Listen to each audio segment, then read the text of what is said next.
Hey everyone! In this video, I'll show you how to configure Google Chrome Advanced Developer Settings, step by step, fully updated for 2026.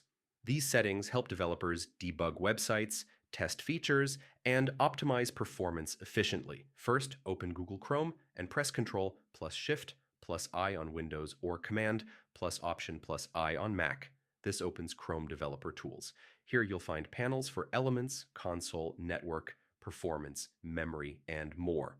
Next, go to the Settings gear icon in Developer Tools. Here you can configure preferences like enabling JavaScript source maps, controlling the appearance of the DevTools, and setting default behaviors for console logs. Now explore the Experiments tab.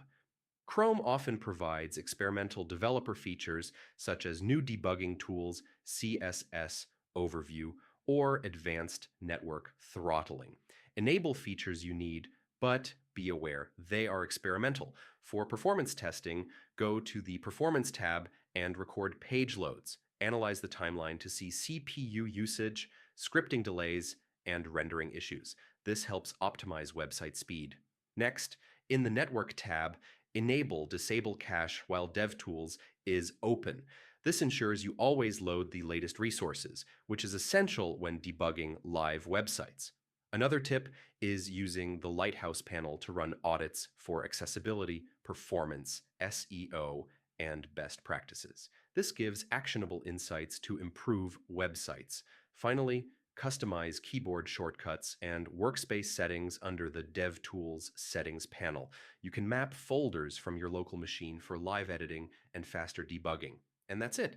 By exploring developer tools, enabling experiments, analyzing performance, using network controls, running Lighthouse audits, and configuring shortcuts, you can fully leverage Chrome's advanced developer settings. If this guide helped you, like the video, share it, and subscribe for more step-by-step Chrome developer tutorials.